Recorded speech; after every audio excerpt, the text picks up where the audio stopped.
चलिए अब बात यूपी के हाथरस की कर लेते हैं, जहां पर दिल दहला देने वाली खबर आई है। हाथरस में चल रहे एक सत्संग के दौरान भगदड़ मचने से 100 से अधिक लोगों की मौत की खबर है।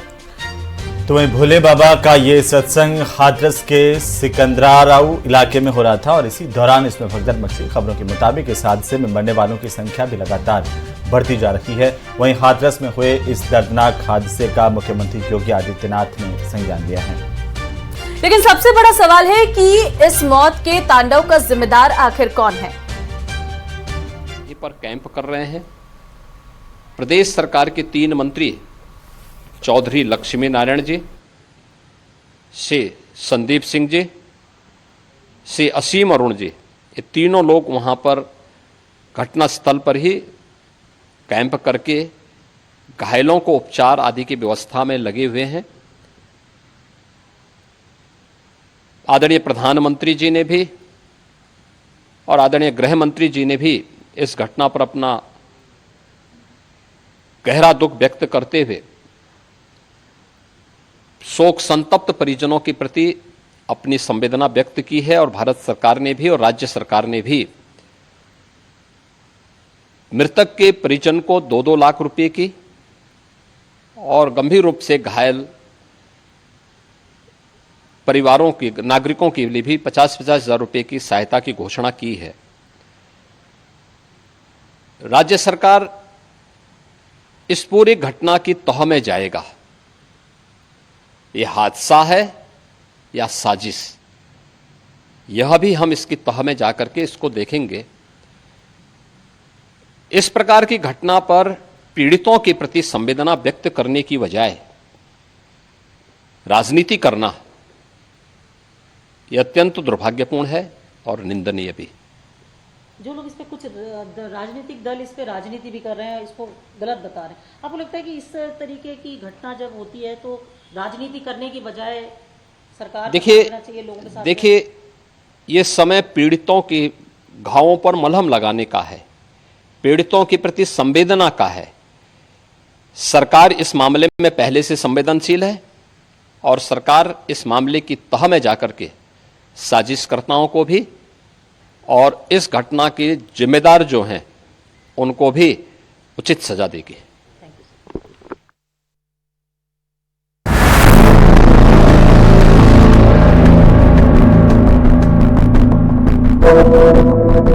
अरे एक भीड़ थी, वो एक दूसरे को ऊपर हो गए बच्चे। वो बुला रही आप सत्संग में भी मेरे संग में भीड़ आई है। सुबह में भोले बाबा की सत्संग में भीड़ हम दब गए।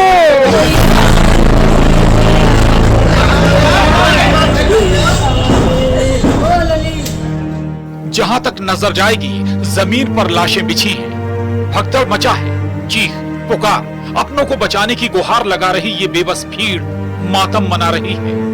जो बच्चा है, कितने बच्चा है आपको? कहाँ से आप लोग कहाँ से?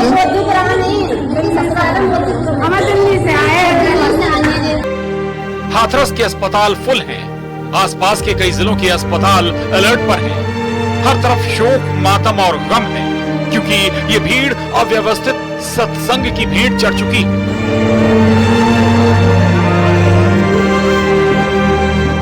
योगी जी अगर मेरी बात सुने हो, तुरंत पूरे स्टाफ को सस्पेंड किया जाए, नहीं हम लोग रोड पर उतर के सस्पेंड करेंगे। अभी मैंने डीएम साहब से एक सवाल किया था, कि आप सर मुझे ये बता दीजिए कि ये जो लोग मरे इनका क्या होना है। हाथरस भगदड़ में कई मां ने अपने कलेजे के टुकड़े को खो दिया, कई मासूमों के सिर से माँ बाप का साया छिन गया और आसपास के कई गांवों में पूरा सन्नाटा पसर गया।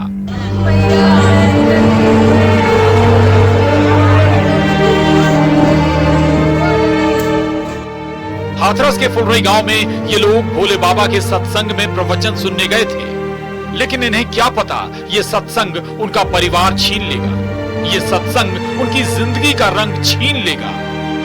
किसी से मां तो किसी से बेटा छीन लेगा।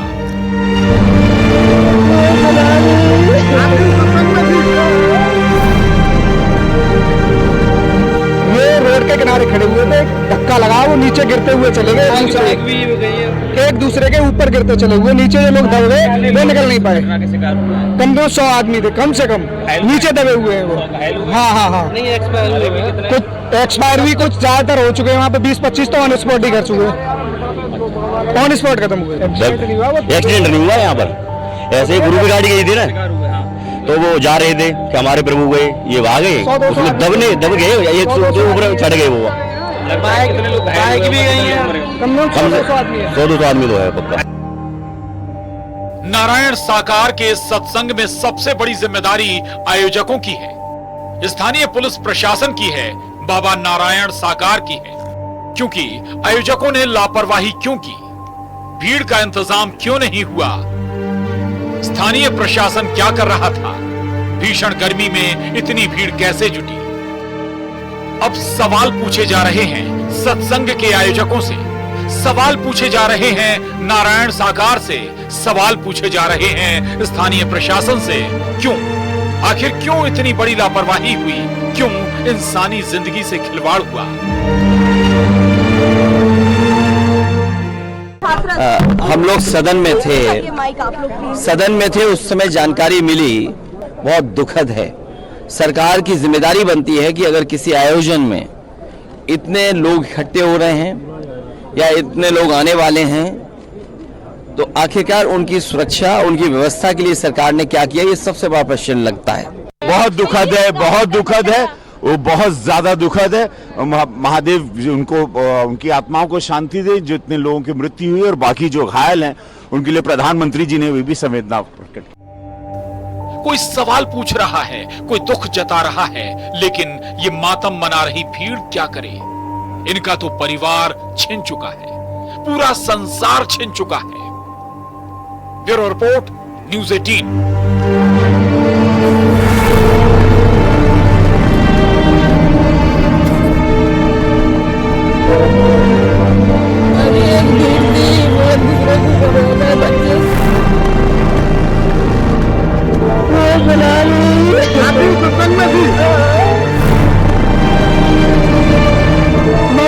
भीड़ आई है सुबह में, भोले बाबा की सत्संग में भीड़ हम दब गए।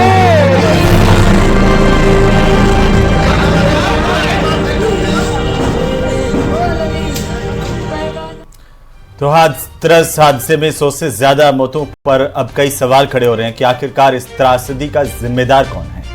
पीड़ित और मौके पर मौजूद चश्मदीदों के मुताबिक भोले बाबा के सत्संग में उस वक्त भगदड़ शुरू हुई जब 50,000 से अधिक लोग भोले बाबा का आशीर्वाद हासिल करने के लिए भागने लगे और देखते देखते लोगों ने एक दूसरे को रौंद डाला। आपको ये रिपोर्ट दिखाते हैं।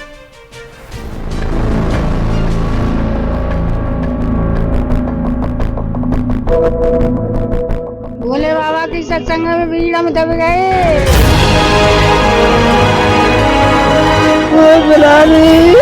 सत्संग में भी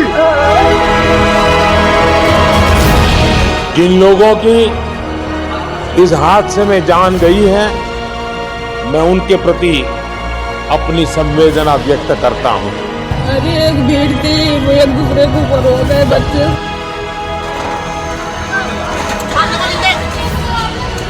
हाथरस में बड़ा दिल दहला देने वाला हादसा हुआ।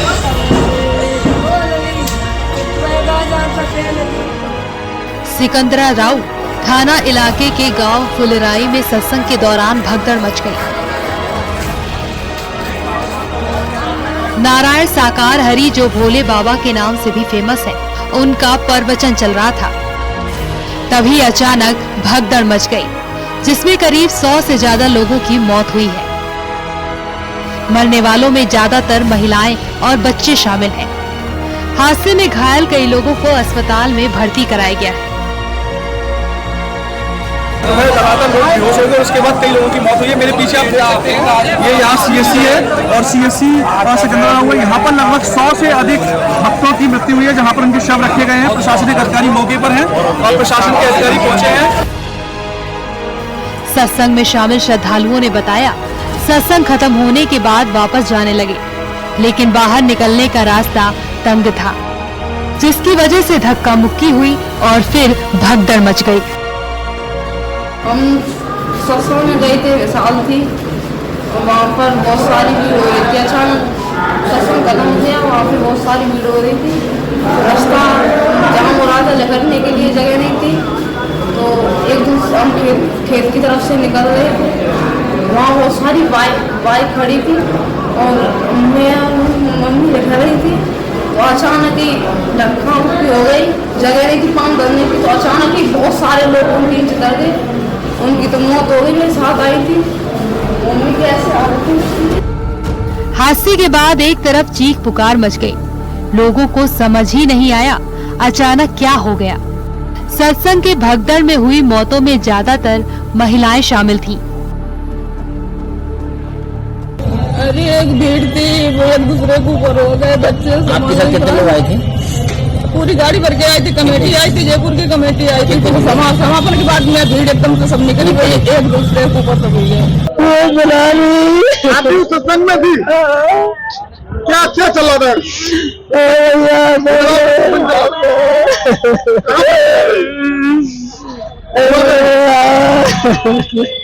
कितनी भीड़ थी वहाँ? बहुत भीड़ थी भैया। कैसे हुआ हादसा? भैया नीचे बहुत पब्लिक ऊपर एक संग भीड़ आई है सुबह में। सत्संग चल रहा था, भोले बाबा की सत्संग में भीड़ हम दब गए। हादसे की सूचना मिलने के बाद आला अधिकारी भी मौके पर पहुंच गए। पुलिस का कहना है कि सत्संग में भगदड़ से लोगों की मौत हुई है। सिकंदराराव के बाद हाथरस जनपद में एक मंगलगढ़ी गांव है, वहाँ पे भोले बाबा का प्रोग्राम चल रहा था। ये जो सूचना प्राप्त हुई है उसमें भगदड़ से थोड़ा लोगों की डेथ हुई है।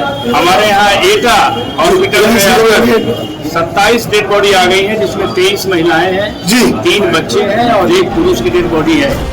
वहीं हाथरस के डीएम का कहना है कि एसडीएम के जरिए इस आयोजन की इजाजत दी गई थी। सीएम योगी ने घटना पर दुख व्यक्त किया है और हादसे की जांच के लिए कमेटी का गठन किया है। सीएम योगी के निर्देश पर 2 मंत्री भी हाथरस पहुंचे हैं। सीएम योगी ने इस हादसे पर दुख जताया है। सीएम योगी ने अधिकारियों को राहत और बचाव कार्यों के युद्ध स्तर पर संचालन और घायलों के बेहतर इलाज के निर्देश दिए हैं। सीएम योगी के निर्देश पर मंत्री लक्ष्मी नारायण चौधरी और संदीप सिंह घटना स्थल पर पहुंचे। वहीं यूपी के मुख्य सचिव और डीजीपी भी घटना स्थल पर पहुंचे और मामले का जायजा लिया। एडीजी आगरा और कमिश्नर अलीगढ़ के नेतृत्व में टीम गठित की गई है, जो हादसे के कारणों की जांच कर रही है। पंडाल में भगदड़ प्रवचन खत्म होने के बाद मची। प्रवचन खत्म होने के बाद नारायण साकार हरि महाराज की गाड़ी जाने लगी तो लोगों की भीड़ गाड़ी की तरफ तेजी से बढ़ी और उसी समय भगदड़ मची और श्रद्धालुओं की मौत हो गई। 23 महिला है, 3 बच्चे हैं और 1 पुरुष का सब यहाँ पहुँचा है। मैं तो सही से कहूँगा वो दिखाएं कि तमाम भीड़ में पोस्टमार्टम में मौजूद हूँ। यहाँ तमाम जिले के अधिकारी यहाँ मौजूद हैं, जिलाधिकारी, एसएसपी, सीओ, एएसपी, तमाम ऐसे अधिकारी हैं जो यहाँ पहुँचे हुए हैं। हाथरस हादसे को लेकर आसपास के जिलों से भी पुलिस फोर्स को बुलाया गया है। अलीगढ़, मथुरा, फिरोजाबाद और आगरा से पुलिस फोर्स को बुलाया गया है। 3 कंपनी पीएसी भी हाथरस पहुंच चुकी है। Bureau report, news 18। Salman Khan के घर हुई फायरिंग मामले में मुंबई पुलिस ने 350 पन्नों की चार्जशीट दायर कर दी है, जिसमें कई बड़े खुलासे हुए हैं और साथ ही इस केस में पाकिस्तान कनेक्शन भी सामने आया है। ये रिपोर्ट देखिए।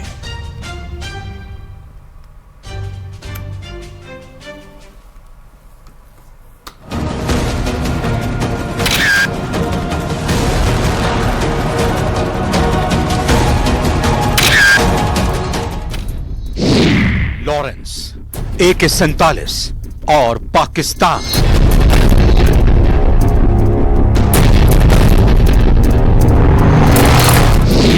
हत्या के लिए मूसेवाला जैसा प्लान।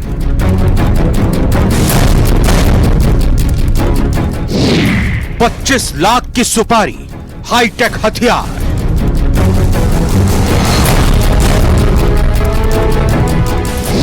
भाईजान का डेथ वारंट, कितने किरदार।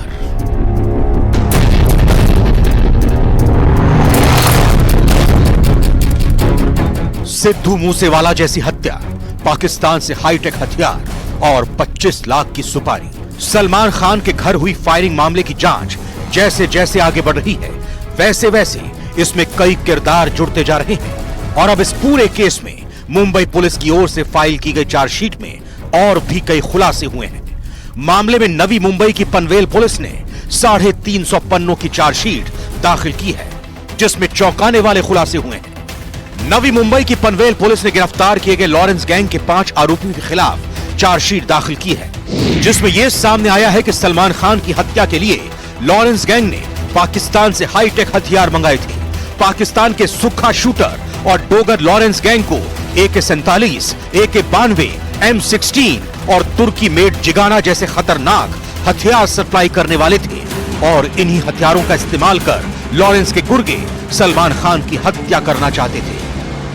हथियारों के साथ साथ सलमान की हत्या के लिए लॉरेंस गैंग का प्लान भी काफी डेडली था। पुलिस की चार्जशीट के मुताबिक सलमान को सिद्धू मूसेवाला की तरह मारने की योजना थी।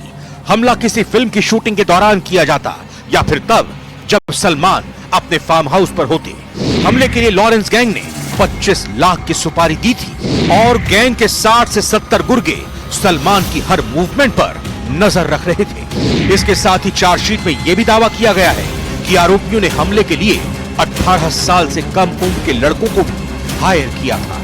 इस पूरे प्लान के लिए लॉरेंस गैंग एक व्हाट्सएप ग्रुप का इस्तेमाल कर रहा था, जिसमें 15 से 16 लोग शामिल थे। इनमें कनाडा में रहने वाला लॉरेंस का भाई अनमोल, अजय कश्यप, विनोद भाटिया, वास्पी महमूद खान उर्फ चाइना और रिजवान हसन खान भी शामिल था।